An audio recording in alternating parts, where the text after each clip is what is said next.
Henderson, and welcome to On Background. Afghanistan at the crossroads. A war-torn country searches for security and faces political uncertainty as U.S. troops continue their drawdown. Meanwhile, frustration mounts among U.S. and Afghan authorities in charge of hammering out a security pact, and the ramifications could be wide-ranging. We spoke earlier today with Kevin Seiff to get the lay of the land. He's the post-Kabul bureau chief, and for a look at how this will play out, we also spoke with Colonel Tony Schaeffer. He's a former Army intelligence officer and now a senior fellow at the London Center for Policy Research. Take a look. Kevin, Lieutenant Colonel Tony Schaeffer, thanks so much for being with me today. I want to just start off and get a sense of Afghanistan in terms of the troop levels there. It peaked at 100,000 in June of 2011. It's been reduced to pre-surge levels of about 66,000 in September 2012. Currently, it's about 52,000. Kevin, you were just there. Give me a sense of what it's like in Afghanistan now. Well, the troop reduction is happening very rapidly. So by February, we're going to have 32,000 troops in the ground. Okay. So over the next few months, you can imagine, there's going to be a lot of troops leaving Afghanistan, bases being closed almost every day. So not only are you seeing fewer troops in the ground, but the missions changed drastically over the last 12 months. A year ago, the Americans were doing the bulk of the fighting. Now the Afghans are. The Americans are there sort of to advise and support, to watch the Afghans as they go on these missions, but not necessarily to participate. And so that mission changed very drastically, and the big question about the sort of last fighting season was, how did the Afghan military do without the Americans? Very high casualties, lots of Afghan soldiers and police died, but by and large they did, I think, and I'm sure the Colonel will have a lot to say about this, I think they did better than a lot of people thought they would. They killed a lot of Talibs, and they took over parts of eastern and southern Afghanistan that have always been a challenge, even for the U.S. military. Colonel, I wonder if you could talk about that, how well they're doing, and also just some numbers here, assisting forces, both Afghan forces and American forces. You have a heavy presence of contractors, right. About 85,000 altogether, 27 are U.S. citizens, 29,000 Afghan citizens, and then third country nationals, about 28,000. Give us a sense of how they put that together and how they're working over there in terms of training forces. Well, we have always had a large contingent of contractors there from pretty much '03 on. And I think that's going to be both a benefit and a problem. First, right now we're handing things over. Bases are closing, we're handing things over. But the problem is we're not adequately training the Afghan Army nationals to take over for us. And this is where it's going to be a real crunch problem next year when we really do back out.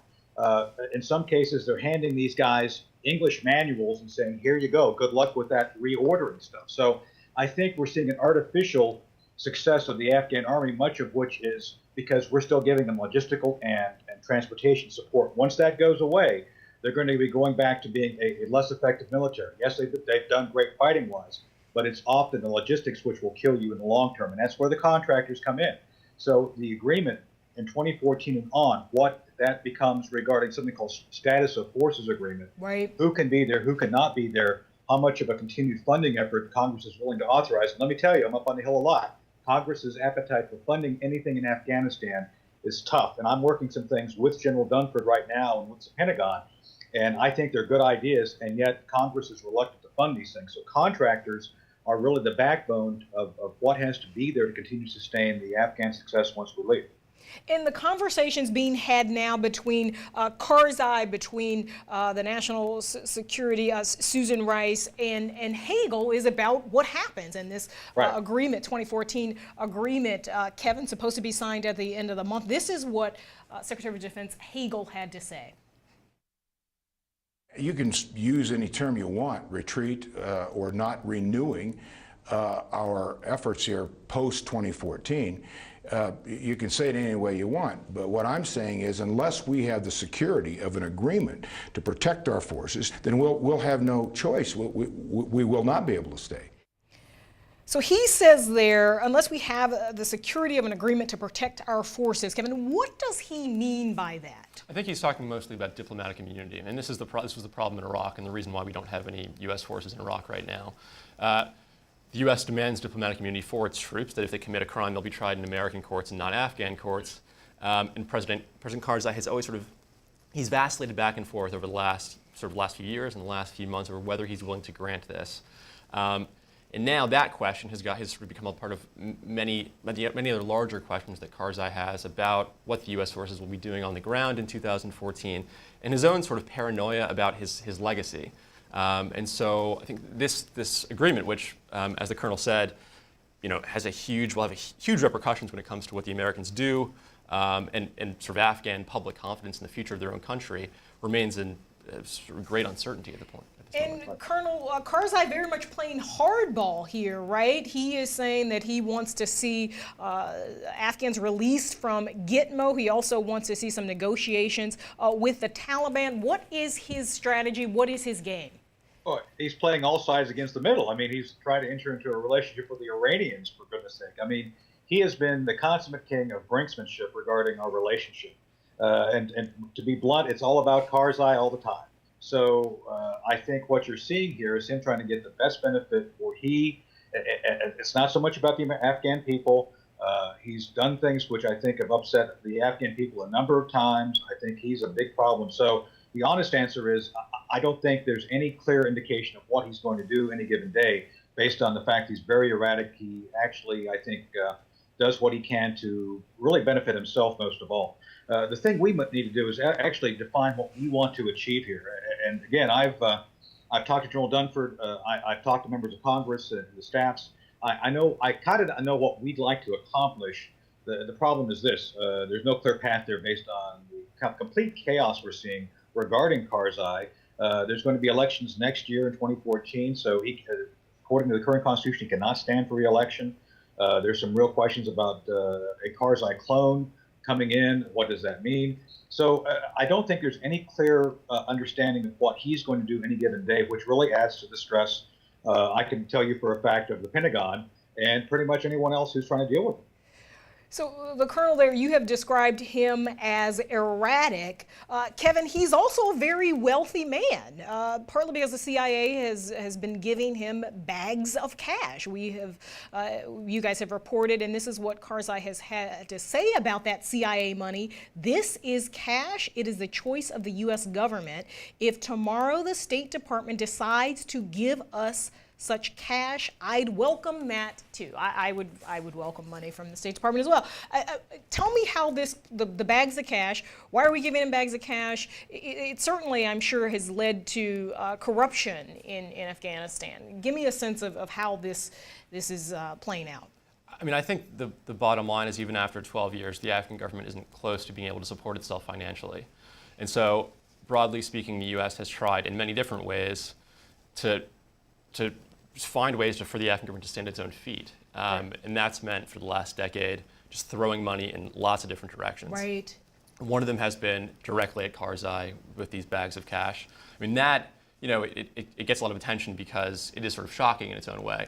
But that amount of money is a drop in the bucket compared to how much has been spent in Afghanistan over the last 12 years. And Karzai, when he said that, had sort of a smile on his face. I mean, he plays games, and he stood in front of a lot of Afghans and said, if the Americans are going to offer me money, I'm going to take it. Yeah. And I think Afghans sort of said, yeah, sure, we would do the same thing. Yeah. And Colonel, you talked about, you said you felt like you didn't know what the American strategy is. I mean, what is it? What do we want? If we had everything we wanted out of this deal, what would it look like? Well, there's two things, and I think it's not, ultimately, it's not about Afghanistan, it's about Pakistan. I met with Ambassador Rahman before she went back and on the Hill, and we had great discussions about what our real interests are. And frankly, it's Pakistan. Pakistan has nuclear weapons. For better or for worse, they have given sustainment to the Taliban. They've played both sides against the middle as well.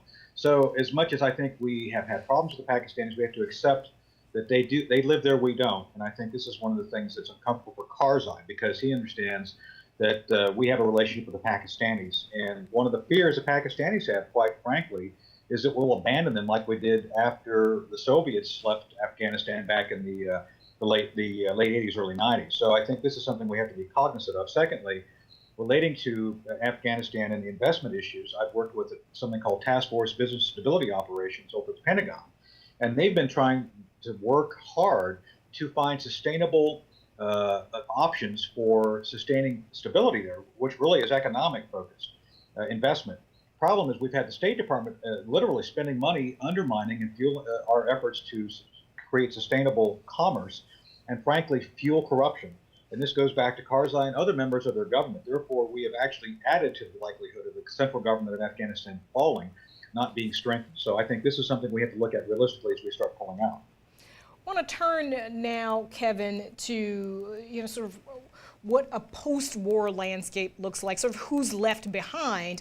The issue of special immigrant visas, and these are people who want these visas are people who are translators, people who you probably use in your own work here at the Post. About 1,700 of those have been issued over the last years. In Iraq, the program expires in December 31st. Give us a sense of the status of that and where we might go. Well, first I would say, I mean, this is, I guess, sort of an obvious point, but it's an important one. I mean, there's a very strong connection between what we're talking about now, right?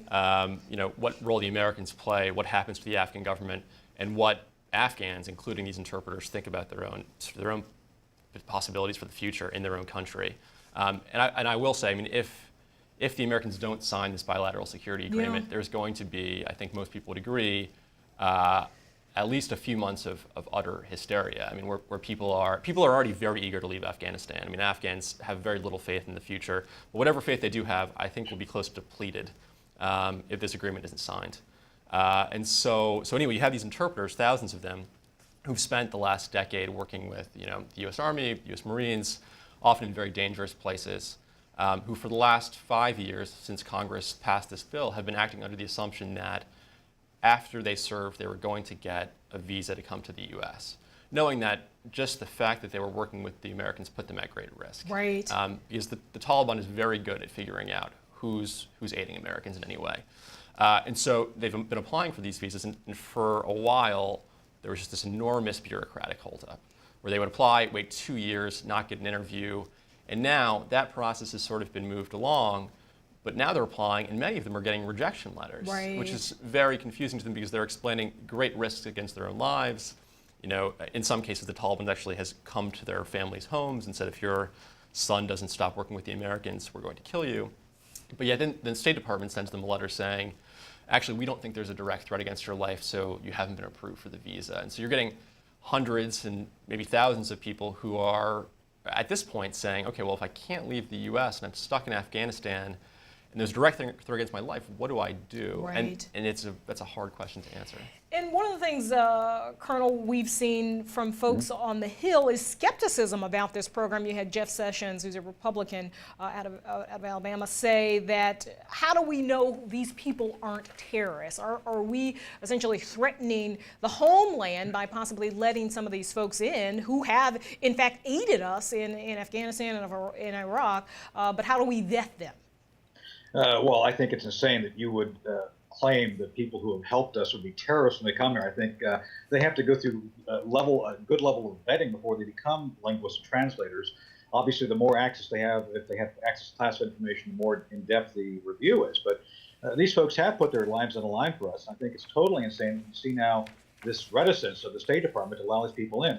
I don't like comparing Afghanistan to Vietnam, but this is one case where I think it's very clear that if we don't get, and Kevin is completely correct, the Afghan government cannot sustain itself economically without us.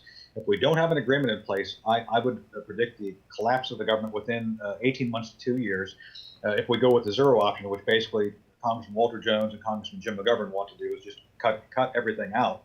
And with that said, then you have to consider what's going to become of these people who have helped us. We saw what happened in Vietnam when we left. Yeah. These people were hunted down and killed. So the State Department, I think, is acting in bad faith, as is Senator Sessions. It's insane. So we owe it to these people to consider the worst case scenario. And if they want to come here, for goodness sake, I think we should give them a weighted preference to allowing that to happen. Lieutenant Colonel Tony Schaeffer, London Center for Policy Research, sir, we thank you for your service and your comment today. Kevin Seiff, thank you for being here. I know your family is glad to see you. You're headed back, but we thank you for spending time with us today. Sure. Take care, guys. Thank you. That's it for us today. Thanks again to our guests for joining us. Now for our Twitter question of the day. How many U.S. troops should remain in Afghanistan beyond 2014? Tweet us your answers to @background and use that hashtag postback. We'll see you right back here tomorrow.